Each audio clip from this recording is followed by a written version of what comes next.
you ever drunk Baileys from a shoe? Oh, great. Thanks, Mother, for replacing the baby aspirin with LSD. All right, welcome into the View from C-Deck. And if you're anything like me, you had one of your friends Saturday night during the Buckeyes closer than expected, maybe, win against Wisconsin, texting you how pissed off they were. Somebody like the guy on this podcast, who even has the most rose-colored, optimistic Buckeye fan I know in game, is sitting here with me and the Dyerwolf. What were you thinking Saturday night as you were texting me? I was behind in the action. And I'm trying to not get spoiled by him, but he keeps telling me that he's pissed off. So I've been the biggest backer of McCord because it seems like every fan hates him no matter what. And up until last week, back to the ball, he hasn't been great, but he hasn't been bad. And that's all we need this year. We have all-world skill players. We have top 5 defense, maybe the best defense in the country. Mm-hmm. We need to not lose us the game. And he kept trying to last week, this past Saturday, and our defense kept stepping up. We kept turning it over, kept stepping up. And eventually, they're not going to be able to keep doing that. And he cannot do that shit against Michigan. There is one game where he cannot do what he did Saturday night, and if he turns the ball over 2-3 times against them, we are going to lose. Signs stolen or not. But other than that, I mean, and another problem that he has, I guess I'll go into right away, the pocket presence, and this has been an issue with most of Day's quarterbacks, to be frank, besides Stroud. So maybe I don't know if it's a Day issue or it's just you're born with it or not, but the pocket presence is lacking. He has taken bad sacks or had to throw intentional groundings just because he's just not feeling the rush coming. And, you know, he came back to bite him some in this game, but obviously we end up with the win. So 24-10. No, we do not cover the spread. So I had that one right just barely by that half point. The 14.5 was huge. But this is, I mean, I was never pissed off or worried because this was what every single freaking Wisconsin game has looked like in Madison since the turn of the century. And I remember, I can't believe I didn't bring this up last week, but I said it during the season preview. We hadn't won a game by double digits in Madison since the year 2000, so at least we get that done. Yeah, and I will say, because I have defended him for the entire year and I kind of pooed on him a little bit there, he had a couple very catchable balls dropped, and I think that kind of hurt his confidence a little bit. It seemed like if they catch those balls, I think maybe he keeps it humming. But yeah, I mean, at the end of the day, they're a good team. They're not a great team, and we went on the road at night and beat them by 2 touchdowns. So you can't be upset. I wasn't upset at all by the end of the game. I was just getting frustrated because we could have blown them out. Yeah, and I wasn't too upset ever either because it never, I mean, other than maybe at the end of the first half, we throw the pick and then they march down the field and they get in scoring territory, and the defense, it's kind of been the bend don't break defense this year, even though yardage-wise there's not really even bending, but still a little bit of bend don't break. They make huge plays with basically 4 shots from the 2-yard line because they got able to get a first down on the first one for Wisconsin, and Eichenberg on the shovel pass makes probably the play of the game and stuffs Braylon Allen there and injures him at the same time. Get it all done at once. Pretty much ended Wisconsin's real hopes of ever sustaining anything. Offensively, we go 6 for 13 on 3rd down, 0 for 1 on 4th down. Both teams are 0 for 1 on 4th down. So we win the battle, but it's not great on either side. The big news on the offense, though, Treyveon Henderson back in I guess 2 big things. Treyveon Henderson back in a big way. Marvin back in the Heisman race in a big way. He's down to 12-1 now after being 35-1 coming into the week. So things are getting back into place. If we get a Mecca back and this O-line can continue to keep gelling, at least they run blocked pretty well, but Wisconsin's run D, nothing to write home about this year. Yeah, I was so glad to see. It was like the whole time we've been hearing all this hate about Henderson's soft, and then it's like, well, our O-line can't block. It doesn't matter who's back there. Well, actually, it freaking does. It does. You are 100% right. He averages 6.5 yards a carry, like, in his career. And what did he get last night, or on Saturday? 6.8. He caught some balls. I mean, him and Marvin basically were like 85% of our offense. They were. You can just say it. They were the offense. They were offense. If he's running like that, nobody's freaking beating us. So just stay healthy, get Emeka back, and I'm confident that we can run the table. The only thing I don't want him to do is running in between the tackles on 4th and 1. That's all. That's all. Everything else I want, or 3rd and 1. I don't want him. I want him everywhere else. And they ran him up the middle all night though, until he finally bounces one outside. But it was still an up the middle run to hit the big home run hit to kind of end the game. But you're right. Like, it matters. He's back there. How many times did he make guys miss that were already through the line before he got to it? Like, several times he made 4-yard gains that's a 1-yard loss or 0-yard gain if it's Chip Trainum, who goes 6 for 13 again. So I remember somebody commenting about how he's actually better than Treyveon. No. Oh, real quick on those 3rd and 1s. How many times have we ran a QB sneak this year and it not worked? I'm pretty sure it's 0. I think 0, yeah. Let's keep that going. I like it. Yeah, and we did the push. Like, we did the actual push. I like with Chip in there. He can push some booty. He put those hands on those cheeks and pushed it right on through. Passing game, though, it was Marv. They didn't even throw the ball to Cade Stover, which was kind of a shock. I think he might be hurt. I mean, he's got a leg brace on. He got a little banged up last week. And I think he might actually be hurt because they didn't even target him. I mean, it was basically look for Marv or check it down, which is what got McCord in trouble, especially on the second interception. It was kind of like Day broke it down after the game, which was kind of nice for once. And he's like, well, they were in cover 3, and the cornerback came off because he saw Marv coming and just jumped the route. So, they're cover 3. The quarterback's not thinking he's going to be there because he's sitting in that zone between the flat guy in the flats and the guy deep. But the corner jumped it. He's supposed to be deep. You can put that down for later on to send somebody up on a wheel route maybe to get behind it. But good play. But it's also because you're focusing so much on Marv, those kind of risks can be taken. And that's why Ibuka is going to be huge when he comes back. Mm-hmm. Oh, massive. Defensively, they pretty much hit their averages like on the nose for like yards given up and points given up. About 260 yards, 10 points. Another day in the office. Some big plays, especially by the D-line at certain points. There doesn't seem to be a weakness. The only worry is Lathan Ransom gets hurt with what looked like a pretty bad. I mean, it was kind of weird though on the broadcast as they talk about him going to the locker room and getting in a wheelchair, and then went back, and then they show him going to the locker room. Yeah. Oh, he went out on a wheelchair, and then I see him walking. Like, I think that was just tape delayed. Was Yeah. him walking to the locker room? NBC has not impressed me with their production so far this year. I will say that as a Big Ten fan who doesn't regularly watch the Notre Dame games. Man, they are just they say the wrong. They messed up somebody's name too earlier in the game. I forget who it was, but they said the wrong first name. Like, totally. I was like, what the hell was that? They butchered Igbinosin once or twice.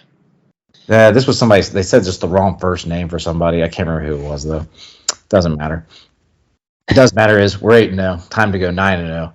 And Buttgers. We traveled to Piscataway this weekend. So back-to-back road games. Buttgers did just have a bye. And don't look now, but they got a top 10 defense in the country right now. And really, their stats aren't that dissimilar from ours. I was reading somebody else talking about Michigan and who have they seen on defense that's like us? I'm like, well, actually, Rutgers kind of this year. So we're 18.5-point favorites, though. I think it's up to 19 right now. I was listening to a broadcast this morning where they were trying to guess the line, and they guessed 20.5, but my thought was immediately 19.5. It seems like that. We're right at 19, so we're pretty close. Over-under is 43, though, pretty low. But these two good defenses and their strengths and weaknesses kind of match up.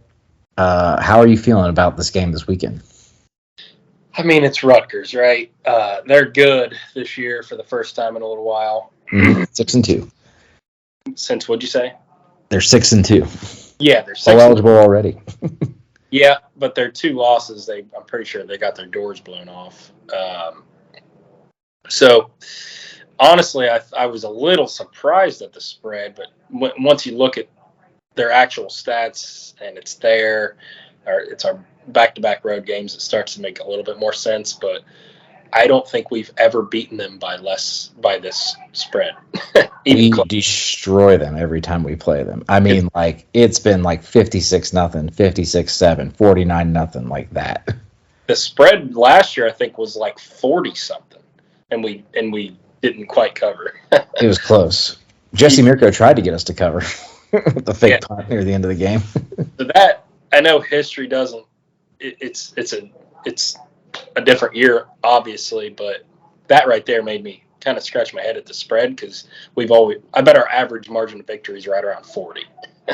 Oh yeah, I mean maybe higher than that, to be honest. Yeah, they're only giving up 276 yards a game, but they give up a little more. Like, they're not the best run defense, but we're not the best run offense. Now, obviously, that changed a little bit this past weekend. And if we can run it early, especially the same way we did against Wisconsin, we're going to be fine. We're going to run away with this game because offensively, I mean, they are a terrible passing team. We're a great pass defense, and we're a great run defense, though. And, like, they're statistically a pretty good running team. I mean, they average almost 180 yards per game, but that's not that great. And it's a lot of it's through running or quarterback stuff. So this could be a good test, I guess, but we haven't played a lot of running quarterbacks this year. Yeah. I mean, it's the same old story with the last few weeks. I think our defense shuts them down. They might not even get in the end zone. We could hold them to 6. And then the Martian can take the game over. Maybe Henderson's the go-to guy after him now, after last week. But if we hold them to 6, then all we have to score is, we score 28 and we cover. Right. But they do have, like, a really good, like, they give up fewer yards per game passing than we do even, which is, I mean, a lot of it has to do with who they've played. They've got to play the IUs and MSU so far, and they played at Wisconsin. That was one of their losses. They didn't get blown out, though. And really, Michigan wasn't that big of a blowout 31-7, but there was a pick 6 near the end of the game that kind of put that margin out there. So I think they're respectable enough to. I think they actually hold it under the line here. Just some kind of a matchup thing, I feel like, and we're coming off a couple big games back to back, and this is on the road, and they're coming off of the bye, and you know how Schiano has put. I mean, it's like I feel like there's like 5 or 6 trick plays against us every year. Yeah, you're not wrong there for sure. Yeah, I don't know. It's just Rutgers. I just feel like it can't be. I just don't take them serious until I see it. Oh, there's like no chance we lose this game, but I could see it. I think they keep it within the spread. The implied score is like 31-12 with that spread. I'll say 31-13, and we don't cover by the half point again. Yeah, I'm gonna go with 31-6. I almost bet the under, but it's almost too low. I stayed away. I know 43. The under sounds good to me, to be honest, because like I said, the way both defenses kind of match up well with both offenses, like their strengths are strength on strength and weakness on weakness, and not even really like a weakness on weakness. So the under does sound good, though. I mean, I'm going under, I think, and I'll go with, but we don't cover. I go under, and we do cover. So my 31-13 can't be right. I'll say 30-12. They go for 2 in a weird spot. Or 4 field goals. Now, I think they get 2 field goals, and then they score a touchdown in garbage time, go for 2 to try to get to the 16 margin. That's how it's going to be. All right. So after last week, though, Casey, I have to always ask you, did our national championships hopes go up, down? And since the CFP rankings are going to come out this week, where do you think we're going to end up being? I think it's tough because I think we should be number 1 because we have the best resume. I don't even think that's debatable. Yeah. But Georgia has looked like their old self whenever they play a team with a pulse. Like Florida, I thought was going to give them a game. It's a rivalry. It's, Florida shot themselves in the foot with a bad decision on 4th down. And actually, we're going to make a podcast. I was doing some research today about these, about the actual analytics of these crazy aggressive 4th down and 2-point conversions and all kinds of stuff, crap like that. But go on. But to answer your question, my hopes are up. 100% just has to do with Trey. If he's running like that in our run game is on point. That helps the pass game. It just helps everything. So my title hopes are up. I think we will be number one coming up. I think the debate would be between Georgia and Michigan, who's ahead of who there, because Michigan has absolutely destroyed everybody there. If there's such thing as an eye test, they're freaking passing it. But they haven't played anybody, and the scandal. So not just nobody. I mean, Minnesota is by far the best team they've played all year, and that is not a good football team. We've played 4 teams better than anybody that they've played. Easily. So, yeah. But, yeah, I think we'll be 1, and then it'll be interesting to see who's ahead of who between Georgia and Michigan. Actually, I'm remiss. They played Rutgers, so, yeah, Rutgers is better than anybody else they played. But that's not – I mean, still, Rutgers is the best team you played. Yeah, I think my hopes went up a little bit just because the defense just continues to be good, like so good. As long as Ransom's not like a long-term thing, which of course we'll never know. Thanks, Ryan Day. We'll never know. And also, thanks again, Ryan Day, for making the worst of our fan base think that Treyveon's a big pussy, and because you never want to elaborate on what's wrong, so that people just start calling him soft, like last year when it turned out he had a injury that required surgery after the season. So he wasn't being soft, and he probably wasn't being soft this time either. It's just stupid, and he looked great. What is making me more excited, I guess, even though he looked not great, McCord, is it's all been the first half. It seems like he is just jittery and stuff. So somebody posted his numbers on my message board. It's pretty interesting. His first half, he's only completing just under 60% of his passes, which isn't good. Has all 3 of his picks in the first half, which isn't good. And his rating, though, is about 150, which isn't terrible. Second half, though, he's been completing about 71% of his passes and 5 touchdowns and 0 picks. That's like grade A game managers type stuff. But he's also shown the propensity in big moments to lead big drives. So the more that happens, it's like Craig Krenzel 2.0 is what I would say. Maybe it's not the prettiest thing, but it's pretty effective in the end. And the more he does that, the more my hopes go up that he can pull that off. Because Krenzel was able to beat Michigan in 02 and 01 as a starting quarterback.